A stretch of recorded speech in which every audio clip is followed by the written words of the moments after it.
Hi everyone and welcome to today's episode. As always, I'm your host Jail Musumba, and today we're going to be discussing about betrayal and recovery. And more information, stay tuned.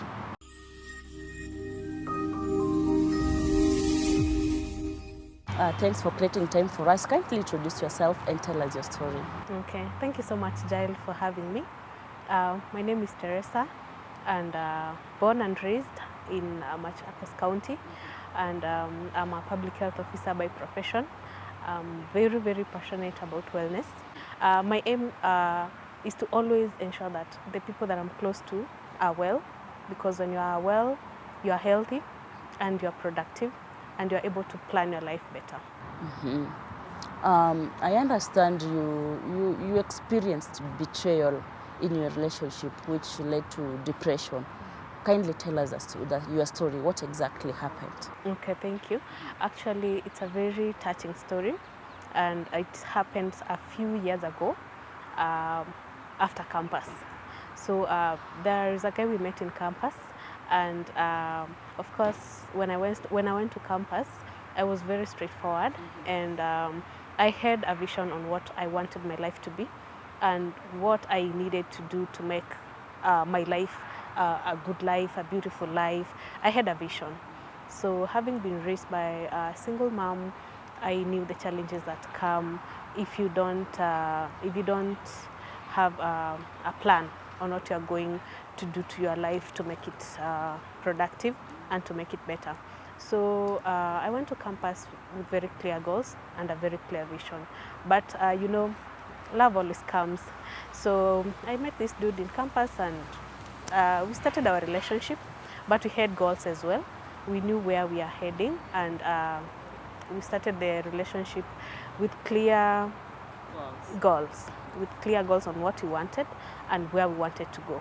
So after campus, I was pregnant. Actually, I left the campus when I was already 5 months pregnant. That is after graduation. No, before graduation. I graduated with a two-week-old baby. Yeah, so now after campus, you know, I couldn't go back to my home. I couldn't go back to my mom, of course, having struggled to bring me up.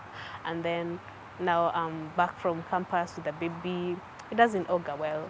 And even from herself and even from her friends, they would have started mocking her, like, after educating her, this is what you get in return. So I had such concerns. I also could not go back to my brother's house because, of course, my brothers are married, they have families, and now going back there and you're pregnant, it doesn't look good. So what And option it is did I a have? burden as well. It is a burden as well. You are seen as a burden. So what option did I have? I just had to now start life with the owner of the baby. And you see, this is something that it just came up. It was not the way we had planned to settle, but now circumstances have forced us now to settle like that. So a few weeks, actually 2 weeks to my graduation, I delivered. I delivered safely, and we graduated safely. And now, of course, you don't expect to get a job immediately after graduation. You have to tarmac. And you see, for myself, having a small baby, I couldn't tarmac. I had to stay at home and take care of the young one. So I was actually begging. Do I say begging? Or do I say waiting for the father of the baby to provide? Yeah, so that was my situation. And worst case scenarios, I would reach out to my brothers, and I thank God because they've never disappointed me. They've always come through to help. So that was back in 2014. So we struggled, we really struggled, doing menial jobs, hawking shoes in the streets. But after a few months, now God came through. Now the spouse now got a better paying job, and I was still a stay-at-home mom. So I was still begging. I was being provided for everything. But now, and that time, by the way, things were very well. Things were good. You know, when you're suffering, and you're both suffering, things are always good. Yeah, the love grows stronger. Yeah, because people don't have money to go clubbing and go, doing bad things. So all was well until now money started coming in. So after some time he was employed by the government, and now at least we could live a better life. I also got a job, and at least things improved. So we even shifted from the ghetto to You a were living better in the estate. ghetto? Yeah, we were living in the slums of Kangevi. So we shifted now to a better estate, of course with better living conditions, and life became better. And life kept on getting better. Of course, I was very prayerful, and I still am. And it is through God's intervention, through our prayers, at least God elevated us. So we reached a point, we opened businesses, we even bought a car, and things kept getting better. So until this point, when things started going haywire, all of a sudden, now the good husband is not coming home. All of a sudden, he has become rude. All of a sudden, he's not taking care of the baby. All of a sudden, he's just not himself. So a lot was going on, but I kept on praying and trusting God. I kept on hoping that things will go back to normal, but they never did. So at one point, I overheard him talking to a friend, asking how much a scan cost in a certain hospital. So I pretended that I didn't hear, but at the back of my mind, I started asking myself questions. I'm not pregnant, so why is he asking about the cost of a scan, an ultrasound scan? I'm not pregnant. So I started joining the dots. The change of behavior could be because there is someone else who is involved. So at that point, I started now doing my doing my investigation. I started now looking around the people he's with, what they are up to. So I could ask about his friends, just chat with them like, how are you, how are things, just trying to see whether something will come up. Will pop up, yeah. But it didn't. Kumbe, all this time, the guy had someone else who was already pregnant and had already been introduced home. Yes. And the parents and the friends, everybody knew about everything. And the family knew you were married to that guy? Yes, I had been introduced at their home. So imefika point, everybody knows what is happening, but I'm in the dark. So one of the cousins was graduating, and he happened to visit our home with his girlfriend. So it's actually the girlfriend who confirmed everything to me. He told me things are not good, and the way I'm seeing, you might end up having a coup d'etat could be in the process. So jipange. I started now confirming the rumors and the change of behavior that I was experiencing from inquiry him. of that scan. Yeah, and the inquiry of the scan. So she confirmed everything to me, and then I now confronted them, just asked them because everyone was there, the mom and the guy. Your So husband now before the ex. Yeah, the ex. I started asking them, what is this that I'm hearing?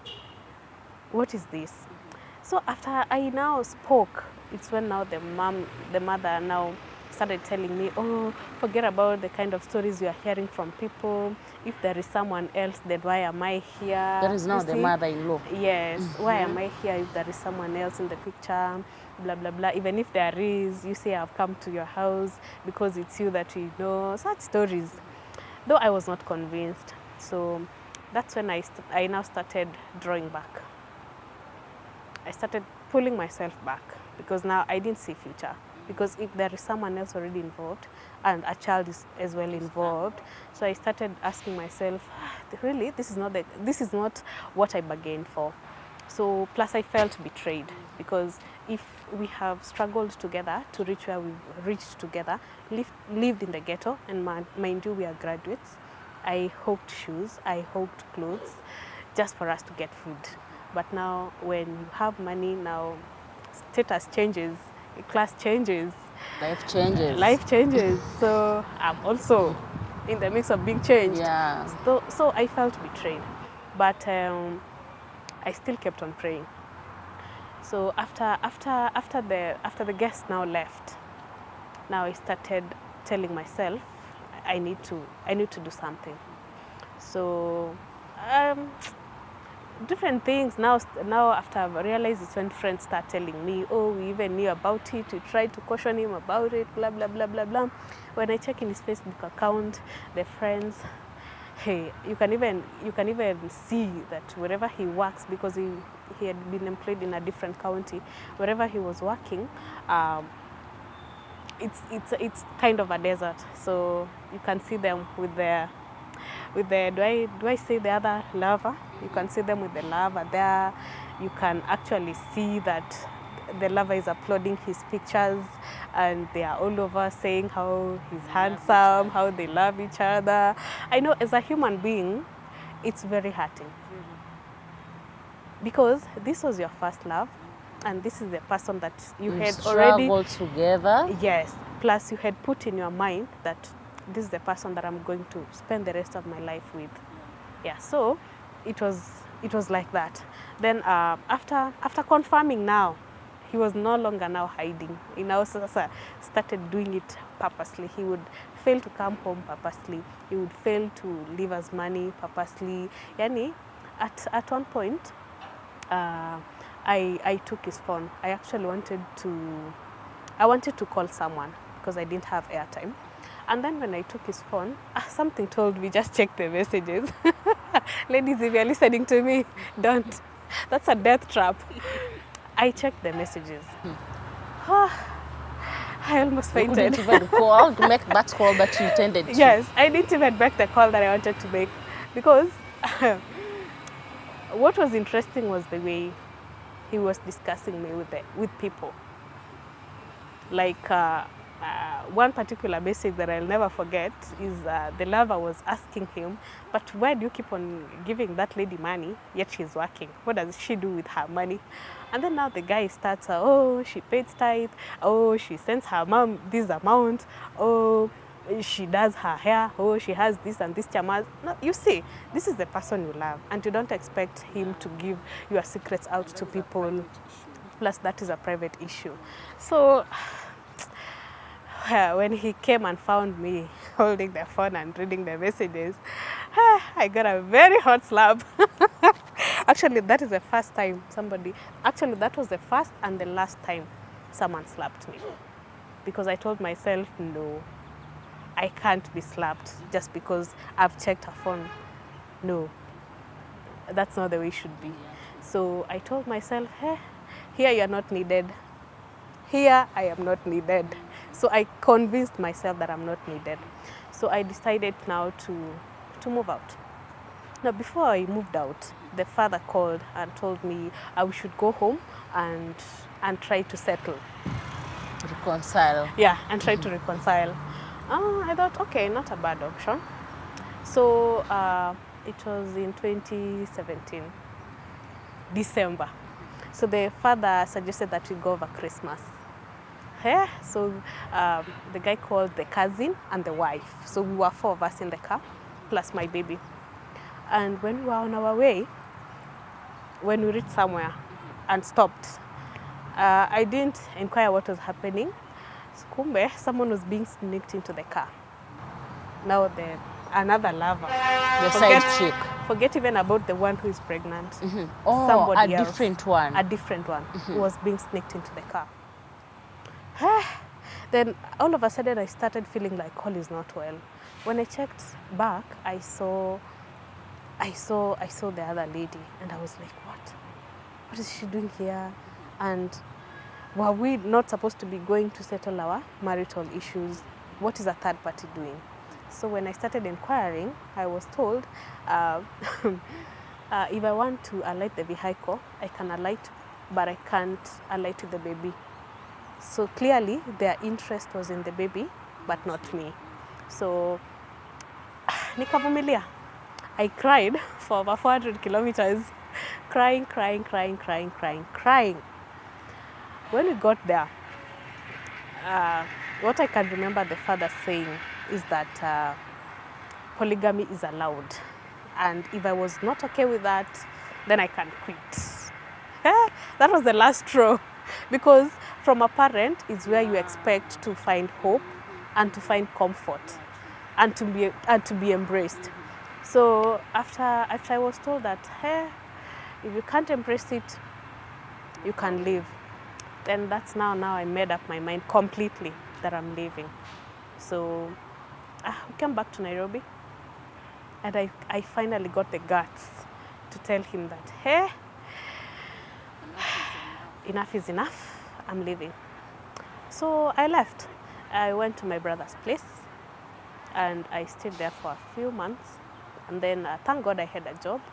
I now started making plans to move out, now to go and start life another So time. immediately you came back from Shags. You came alone or you came with him? No, I came with them. I decided I'm not going to waste my money traveling, and there is a car there.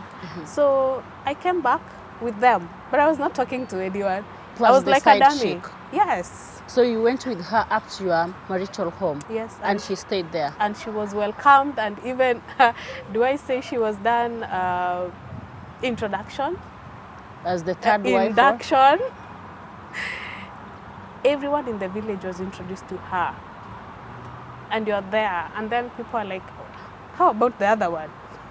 We know about the other one who has Who's a baby. expectant? Yeah. Plus you? Yeah. Love triangles. So, she was being introduced, blah, blah, blah. And blah, she blah, was blah. comfortable with the situation? I've never seen such a character. Someone who has come with a clear mission on what she wants to do in your home. And she's not blinking about it. She's looking you in the eye. Like, I'm here to stay. So if you're not comfortable, walk away. yeah, I'll step in. walk away. So we left together, came back to Nairobi. With her still? Yeah, but I was like a dummy in that car. I was not talking because clearly, who is there to talk to? Yeah, true. Yeah, who is there to talk to? So came back to Nairobi, and now actually after 2 weeks, after he went to work. So you came with her to your house, or she was stopped somewhere? She was brought to the house. She was brought to the house. Then I don't know what happened, wakakosana. Then she actually went back to her home, usiku peke yake. So,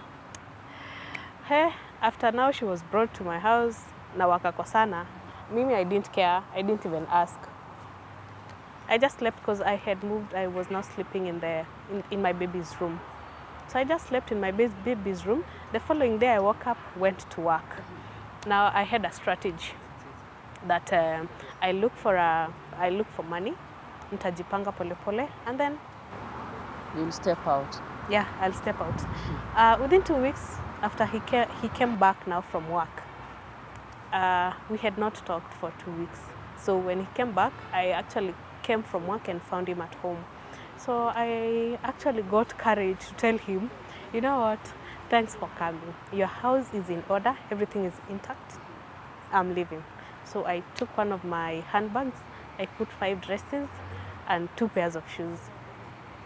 And that's how I left. That time I had already taken my baby home. After tumetoka huko, now I explained everything to my mom because everything was damaged beyond repair. And my mom told me, my child, you can't suffer when I'm alive. Just bring the baby home and then I'll take care of her. By the time you recover, then you can come and pick her. So my baby was home. So after he came and I left, I went to my brother's house. Stayed there kidogo, of course, because they need privacy too. I can't stay there for long. So I moved back to start life again. But during that time, depression is real. Depression was killing me. I thank God because I'm born again. I didn't resort to taking alcohol and all that. Actually, when I was there in my little house, I could wake up, go to work, come back in the evening, or when I come back in the evening, I could either watch a movie or go to church and then come back in the evening. So what really helped me is I engaged myself in the activities that I love. Like I love singing, so I could go to church. Even in the days when church is not meeting, I could just go there, sing on my own, sing on my own, come back home, watch a movie, sleep. So after around a year, I could now at least narrate my story without shedding tears. So that's when now I met my new husband. Yeah. You talked of your husband being a friend to your ex. Did he, the moment he learned that you've now moved on and you are starting another new life, did he try to come back? Actually, after I left, now after I left, I gave him now the freedom to do whatever he wants, to marry whoever he wants. And now, kumbe the ladies that he was with, they were not working. They were not career ladies.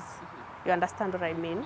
So it's like he also kind of got tired because now everything is... They're demanding for cash. Yeah, they're demanding for money. And then what really drew them to him, it was not love. It was money. It was money, class, and good life. Without realizing that this man had a life before money and before class. Teresa, before we go to your recovery, how far did depression take you? Depression took me to a point of committing suicide. I almost killed myself. Thank God the baby was not with me because... What exactly happened?